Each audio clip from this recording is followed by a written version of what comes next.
Assalamualaikum warahmatullahi wabarakatuh. Halo teman-teman semua. Perkenalkan, nama aku Akila Manzili Rahma dari kelas Psikologi 1C dengan NIM 24070160091. Pada video kali ini, aku akan menceritakan sebuah film yang berjudul Tanah Surga Katanya, namun akan aku kaitkan dengan psikologi perkembangan. Film Tanah Surga Katanya merupakan sebuah film yang rilis pada tahun 2012. Film ini mengambil latar di daerah perbatasan antara Indonesia dan Malaysia, khususnya di daerah Kalimantan. Film ini menggambarkan sebuah kondisi masyarakat yang penuh dengan keterbatasan namun tetap memiliki semangat cinta tanah air yang tinggi. Nah, kisahnya berpusat pada seorang anak bernama Salman. Salman ini berusia 12 tahun yang tinggal bersama kakeknya bernama Hashim yang merupakan seorang veteran perang dan memiliki idealisme yang tinggi serta cinta tanah air yang besar. Meskipun tinggal di perbatasan yang penuh dengan kesulitan dan kurangnya perhatian dari pemerintah, kakek Hashim ini tetap setia pada idealisme cintanya terhadap tanah air dan tetap berusaha mendidik Salman dengan cerita-cerita perjuangan dan menanamkan semangat patriotisme terhadap Salman. Namun sebaliknya, paman Salman yang bernama Haris memutuskan untuk pindah ke Malaysia karena menurut Haris, tinggal di Indonesia sama sekali tidak memberikan masa depan yang lebih baik. Nah, konflik ini menciptakan dilema bagi Salman yang harus memilih antara tetap bertahan hidup di Indonesia bersama kakeknya atau pindah ke Malaysia bersama paman Haris dan mencari kehidupan yang lebih baik di Malaysia. Ketegangan emosional memuncak ketika Hashim atau kakek Salman ini jatuh sakit, tetapi tidak ada akses kesehatan yang memadai sehingga menyulitkan perawatan untuk kakek Hashim. Nah, dalam kondisi tersebut, Haris kembali dihadapkan pada tanggung jawab terhadap keluarganya, terutama terhadap kakek Hashim dan rasa cintanya terhadap Indonesia. Film ini berakhir dengan pesan yang menggugah tentang cinta tanah air yang tidak bersyarat meskipun di tengah segala keterbatasan dan tantangan hidup. Oke, selanjutnya kita akan membahas teori-teori psikologi perkembangan yang berkaitan dengan film ini. Yang pertama ada teori Erik Erikson tentang industri versus inferiority. Yang pertama industri. Salman ini menunjukkan inisiatif yang sangat tinggi dan semangat untuk membantu kakeknya serta belajar dari lingkungan sekitarnya. Misalnya, ia membantu menjaga rumah dan memahami nilai nasionalisme dari kakeknya. Kemudian ada inferiority.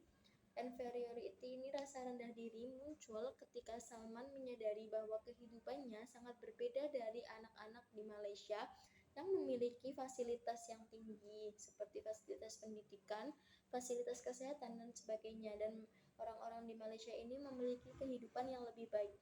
Hal ini terlihat ketika ia membandingkan kondisi perbatasan dengan kondisi tetangganya. Kedua, ada aspek emosional. Salman sering merasa bangga atau kagum kepada kakeknya yang dianggap sebagai tokoh teladan. Namun ada juga masa-masa kebingungan emosional ketika ia melihat pamannya yang bernama Haris memiliki pandangan berbeda tentang cinta tanah air. Konflik batinnya ini tergambar pada dilema apakah ia harus mengikuti idealisme kakeknya atau mengikuti pragmatisme pamannya. Hal ini menunjukkan perkembangan kemampuan mengenali emosional kompleks seperti kecewa, kebanggaan, dan rasa takut kehilangan.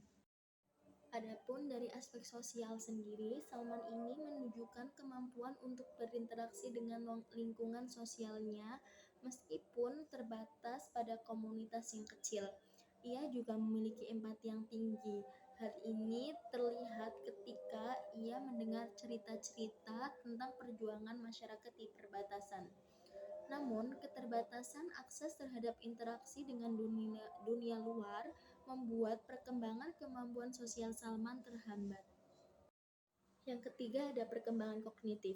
Menurut Jan Piase, pada usia 12 tahun, Salma berada pada tahap konkret operasional. Nah, karakteristik tahap ini meliputi yang pertama ada pemikiran logis. Salman mulai mampu memahami hubungan sebab akibat.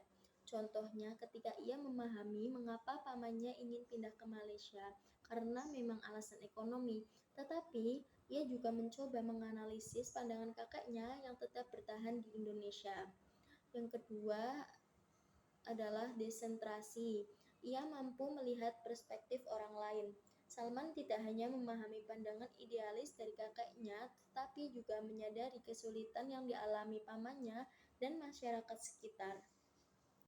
Adapun perkembangan kognitif dari aspek pendidikannya adalah meskipun Salman tinggal di daerah perbatasan yang memiliki akses pendidikan yang minim, Salman menunjukkan minat belajar yang besar dari pengalaman hidup, terutama melalui cerita kakeknya. Hal ini menunjukkan perkembangan kognitif berbasis pengalaman langsung. Terakhir ada teori attachment John Bowlby. Bowlby ini mengemukakan bahwa attachment adalah ikatan emosional yang mendalam antara anak dan pengasuh utamanya yang mempengaruhi rasa aman, rasa percaya diri, dan perkembangan sosial emosional anak. Ikatan ini terbentuk melalui interaksi berulang yang konsisten, penuh kasih sayang dan responsif. Melalui teori attachment Bowlby ini, kita dapat memahami bahwa hubungan Salman dengan kakeknya membentuk dasar secure attachment yang memberi rasa aman dan identitas yang kuat. Di sisi lain, hubungan ambivalen attachment dengan Haris mencerminkan ketegangan emosional yang sering dihadapi anak-anak dalam lingkungan dengan nilai-nilai yang saling bertentangan. Kombinasi dari hubungan-hubungan ini mempengaruhi perkembangan sosial emosional Salman, membentuk karakternya menjadi individu yang berusaha menavigasi konflik emosional dan nilai-nilai kehidupan dengan dukungan ikatan yang ia miliki. Oke, cukup sekian review film dari aku. Kurang lebihnya mohon maaf. Wassalamualaikum warahmatullahi wabarakatuh.